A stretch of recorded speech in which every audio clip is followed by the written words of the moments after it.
Dragii mei, în emisiunea electorală de astăzi vă prezentăm candidatul Alianței USR Plus, Alexandru Mureșan. Vorbim despre candidatul la funcția de primar, respectiv consilier local în Comuna Corunca. Astăzi vine în fața dumneavoastră pentru a-și prezenta programul electoral. Domnule Mureșan, cu siguranță există lucruri neștiute de către concetățenii dumneavoastră cu privire la activitatea dumneavoastră și acesta este motivul pentru care v-aș ruga să faceți o scurtă prezentare a activității dumneavoastră de până acum. Da, bună ziua dumneavoastră și telespectatorilor dumneavoastră. Așa cum ați menționat, numele meu este Alexandru Mureșan. Am 54 de ani, sunt căsătorit, tată la 2 băieți și bunic în devenire. Felicitări! Mulțumesc! Ce v-a determinat să intrați în această cursă electorală sub semnul Alianței USR Plus? Păi, eu pot să vă spun că nu am făcut politică până la vârsta asta. E prima mea experiență de acest gen, în momentul în care a apărut în piață oferta Partidului Plus. Deci eu sunt membru al Partidului Plus, respectiv în acest moment al Alianței USR Plus. Am făcut acest pas către politică mai mult din dorința de a pune umărul și de a contribui la schimbarea și la însănătoșirea în bine a societății românești. Iar momentul declanșator au fost evenimentele din februarie 2017 sau ianuarie, cu acea controversată ordonanță 13.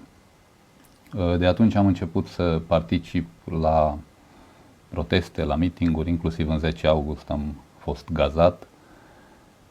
Iar în momentul în care Dacian Cioloș și-a lansat Partidul Plus, am văzut principiile și obiectivele acestei formațiuni politice, care aproape în totalitate au coincis cu dorințele și cu principiile mele și cu viziunea mea despre ceea ce ar trebui să fie o societate normală și sănătoasă.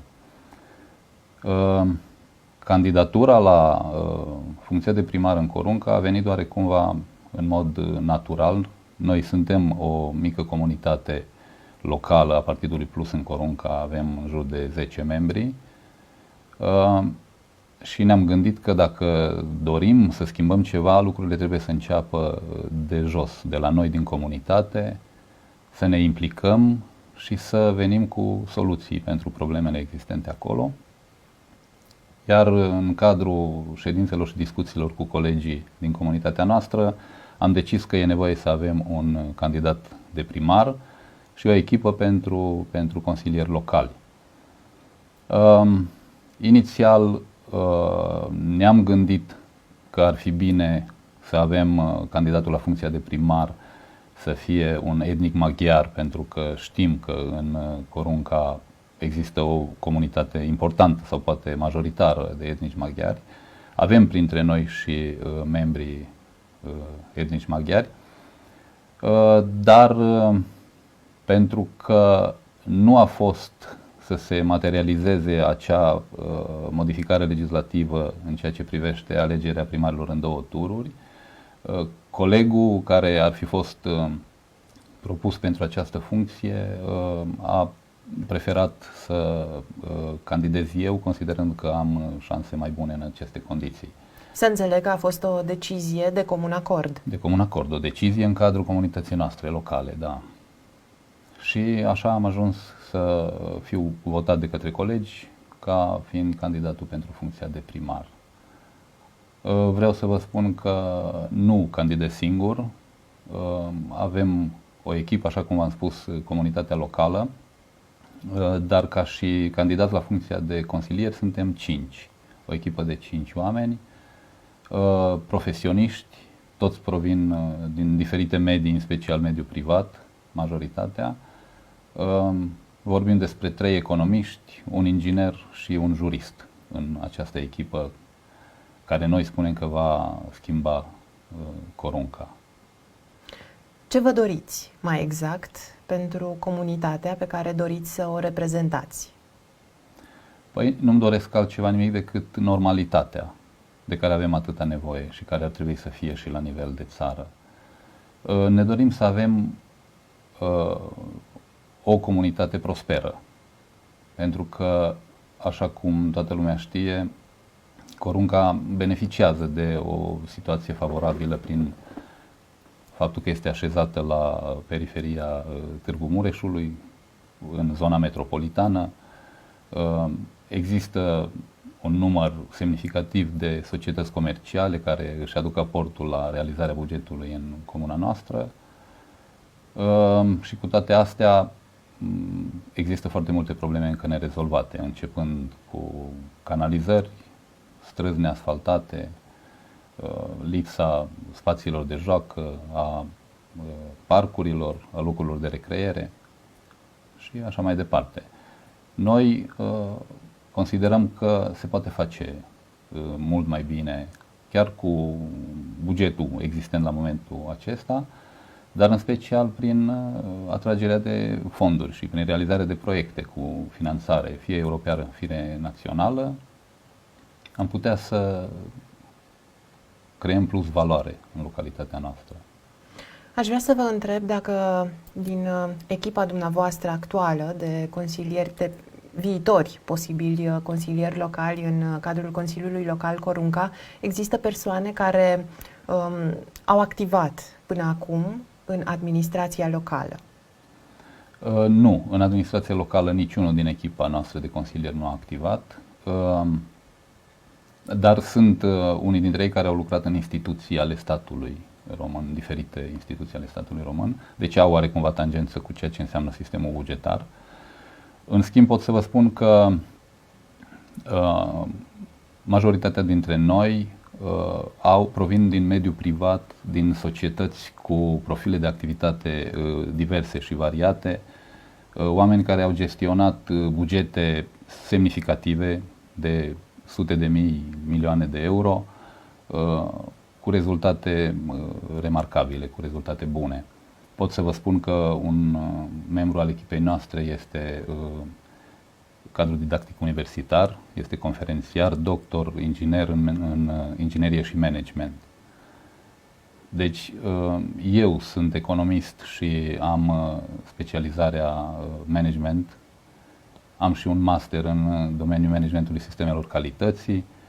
Deci suntem oameni care cunoaștem instrumente manageriale moderne și care putem să operăm cu astfel de metode care zic eu că până în acest moment au lipsit, cel puțin în cadrul administrațiilor locale, nu doar la Corunca, ci la modul general în România. Din programul electoral pe care mi l-ați transmis anterior acestei emisiuni electorale, am descoperit câteva criterii, câteva obiective pe care doriți să le implementați în cazul în care cetățenii Comunei Corunca vor decide în ziua votului că dumneavoastră trebuie să conduceți această comunitate. Și am văzut acolo un subiect important pentru întreaga țară, și anume digitalizarea.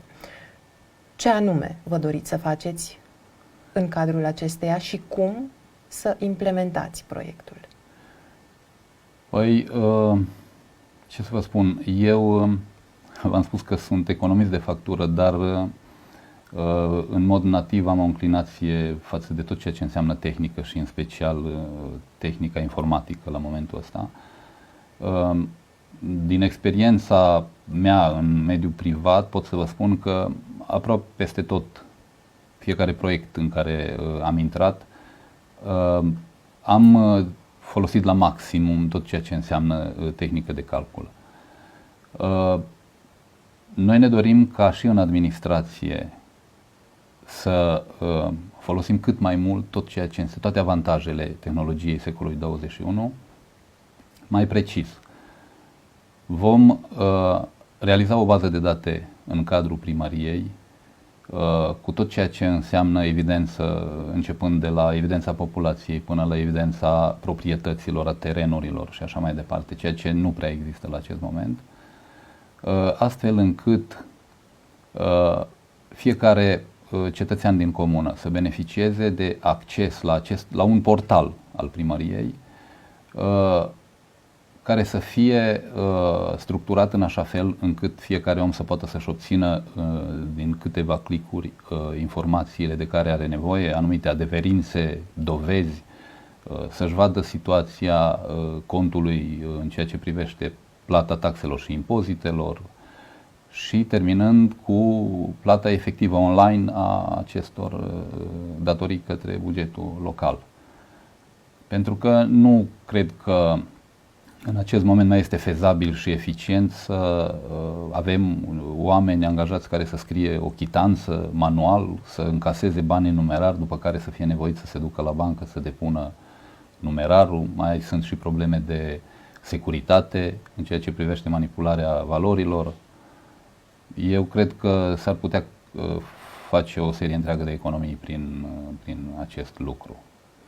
Și nu în ultimul rând, tot prin intermediul acestui portal, dorim să avem un dialog cu cetățenii, adică acolo să oamenii să poată să-și exprime doleanțele, să-și spună problemele, ca să putem să intervenim în mod operativ asupra acestor lucruri. Spuneați la un moment dat de faptul că echipa pe care o reprezentați în cadrul acestei emisiuni electorale e formată din juriști, economiști, persoane care știu cum anume trebuie să fie închegat un buget al unei firme.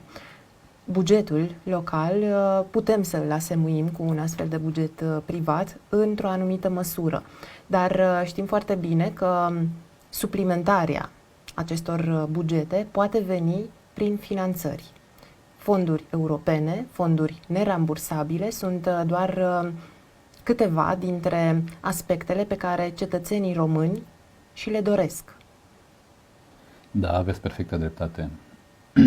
Și exemplul de la Corunca este unul, să zic, nu foarte fericit. Faptul că până acum, în exercițiul financiar 2014-2020, nu s-au accesat aproape nici un euro din finanțări nerambursabile, ceea ce vedem la localitățile din jurul Târgu Mureșului, unele dintre ele au folosit sume considerabile din aceste fonduri. La noi nu s-a întâmplat acest lucru. Ca să rezolvăm această problemă, noi ne-am propus să constituim la nivelul aparatului de specialitate al primarului un compartiment specializat care va avea cel puțin un om recrutat în așa fel încât să ne asigure că vom putea accesa tot ceea ce înseamnă fonduri naționale sau europene destinate politicilor de dezvoltare locală și rurală în special. Deci ăsta este unul dintre obiectivele importante ale echipei noastre. Pentru a putea duce la bun sfârșit un alt punct observat aici pe oferta dumneavoastră electorală, și anume realizarea completă și integrată a oricărei lucrări de investiții în infrastructură. Da, aici aș vrea să dezvolt puțin și să vă dau un exemplu care e o nemulțumire a mea majoră asupra lucrărilor de investiții care s-au realizat în Corunca, la care tangențial oarecum am fost parte, am făcut parte din comisia de recepție a unei lucrări de modernizare a străzilor din Corunca și am conștientizat faptul că da, într-adevăr, nu sunt întotdeauna bani suficienți ca să faci o lucrare completă cap-coadă, dar filozofia mea este următoarea. Mai bine să facem cantități mai mici, dar să facem lucrurile complete. Și vă dau exemplu aici.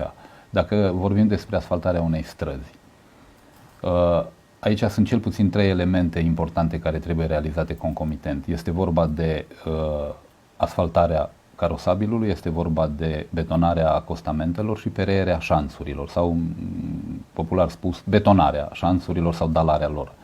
Toate aceste lucruri au rolul de a prelungi durata de viață a unei astfel de lucrări prin faptul că protejează corpul drumului de infiltrațiile apelor de suprafață. Dacă, așa cum s-au făcut până acum lucrările pe faze, de exemplu doar asfaltare, carosabil, și după 5 ani sau 10 ani vii și continui cu celelalte două elemente, cu siguranță nu vei mai avea o lucrare de acel nivel calitativ așteptat, astfel încât durata ei de viață să fie cea preconizată și banii investiți acolo să își atingă, să fie eficient utilizați și să-și atingă scopul. Deci noi garantăm că toate lucrările de investiții care se vor face vor fi proiectate, gândite și proiectate în așa fel încât să maximizăm utilizarea banului public prin durate de viață maxim posibile pe fiecare tip de lucrare în parte. Comuna Corunca, știm foarte bine, face parte din zona metropolitană a municipiului Târgu Mureș. Acest lucru a adus cu sine un beneficiu, faptul că cetățenii au dorit să construiască în comuna dumneavoastră. Și de aici rezultă un alt aspect, faptul că ei vor să-și creeze, să-și întemeieze o familie, dar pentru acest lucru au nevoie de instituții de învățământ. Aveți în calcul acest lucru? Da, dar pot să vă spun că în comuna Corunca în acest moment există o școală primară gimnazială destul de bine sau chiar foarte bine dotată și întreținută. Există și o grădiniță cu aproximativ 30 de locuri, doar că, așa cum spuneați dumneavoastră, această apropiere de municipiul Târgu Mureș și așezarea comunei Corunca în zona periurbană a municipiului reședință de județ aduce și avantaje, dar și unele dezavantaje. Faptul că distanța nu este foarte mare duce la următorul aspect. Sunt mulți părinți care preferă să își ducă copiii la grădinițe sau la școală în municipiul Târgu Mureș, odată cu deplasarea lor înspre locul de muncă, decât să îi lase să meargă la școala din Corunca. Aici noi am făcut un studiu împreună cu colegul nostru de echipă, de care vă spuneam că este și cadru didactic universitar, asupra acestor elemente care intră în componența acestei probleme. Calitatea școlii, calitatea corpului didactic, dorința oamenilor sau mai degrabă refuzul oamenilor de a-și duce copiii la școală în Corunca și la grădiniță, de unde a rezultat că factorii sunt multipli și că noi va trebui la un moment dat, în cazul în care vom câștiga sau vom fi majoritari în Consiliul Local Corunca, să punem toți acești factori, administrația locală, părinții, corpul profesoral, să îi aducem la masa discuțiilor și să găsim de comun acord modalitatea prin care putem să creștem nivelul de încredere al tuturor, astfel încât oamenii să înțeleagă că e mai benefic, de exemplu, pentru un copil să doarmă cu o jumătate de oră în plus și să meargă la școala din Corunca, care probabil este la fel de bine dotată ca și o școală de cartier din Târgu Mureș, decât să-l trezească de dimineață și să îl ducă la școală în Târgu Mureș. Sperăm să reușim. Bineînțeles, astea sunt lucruri de durată, dar sperăm să reușim să modificăm acest aspect. Cetățenii Comunei Corunca cu siguranță au locuri de muncă, dar o parte dintre aceștia sunt și producători locali. V-ați gândit în oferta dumneavoastră electorală să sprijiniți această categorie? Sigur că da. Deci unul dintre punctele noastre, dintre obiectivele programului care vrem să-l propunem locuitorilor din Corunca, se referă exact la acest aspect și vine oarecumva în completarea acelui principiu european care se vehiculează în ultima perioadă de lanț scurt de aprovizionare alimentară. Așa este. În Corunca sunt foarte mulți cetățeni care au grădină sau au terenuri, dar în acest moment nu le exploatează sau nu le valorifică la adevărata lor valoare pentru faptul că nu au asigurată o piață de desfacere.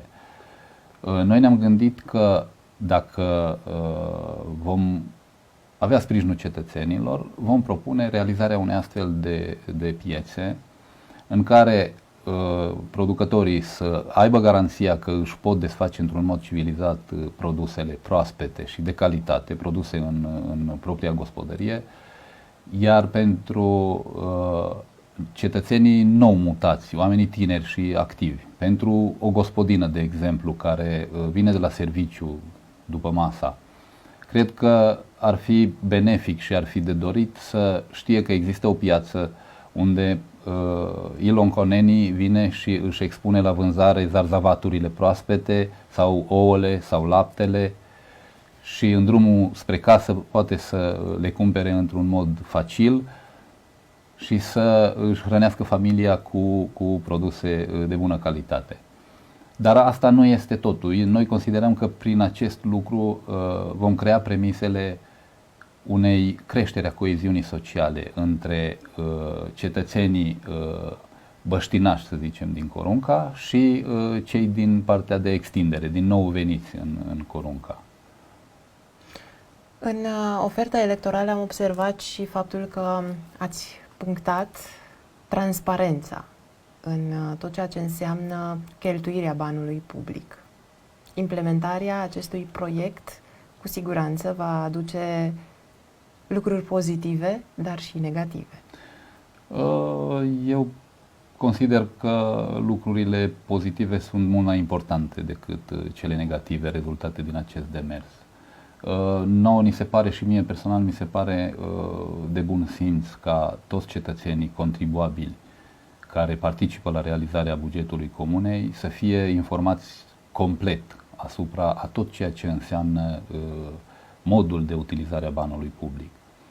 Și aici nu mă refer doar la faptul că vom publica permanent pe site-ul primăriei și vom face rapoarte periodice asupra modului de întocmire a bugetului, a execuției bugetare, a modului de cheltuire a resurselor, dar mai mult decât atât vom mai face și un alt lucru. Vom consulta cetățenii asupra importanței proiectelor.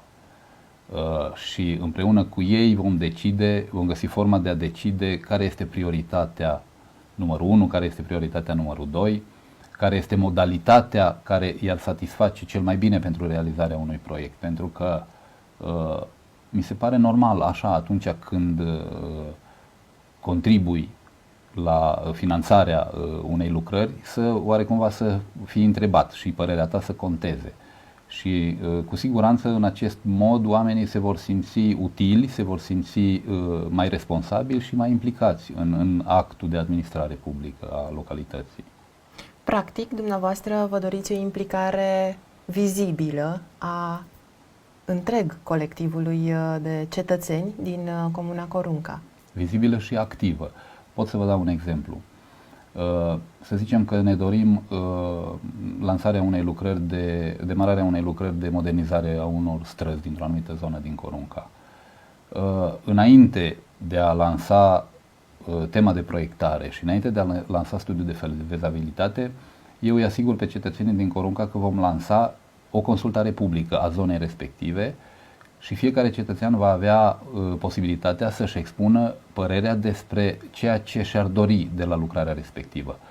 Să zicem, dorește pistă de biciclete mai lată, trotuar mai îngust, carosabil mai lat, trotuar mai lat. Deci în funcție de dorințele oamenilor din zona respectivă, așa se va lansa tema de proiectare.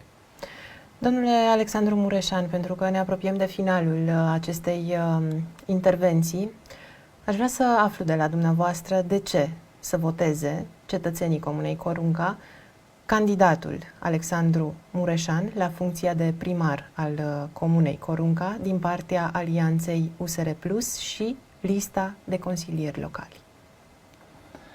Păi aș vrea să îi asigur pe concetățenii mei din localitatea Corunca că eu împreună cu echipa pe care o propun pentru consilieri locali vom fi cei care vom garanta că ceea ce propunem în campania electorală se va și realiza.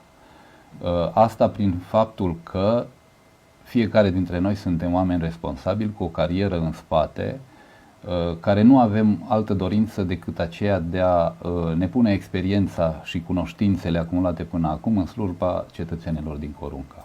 Vă mulțumesc foarte mult, vă mulțumesc și dumneavoastră, dragii mei. Rămâneți alături de Și eu vă Ardeal mulțumesc. TV. Continuăm în câteva minute cu o nouă emisiune electorală.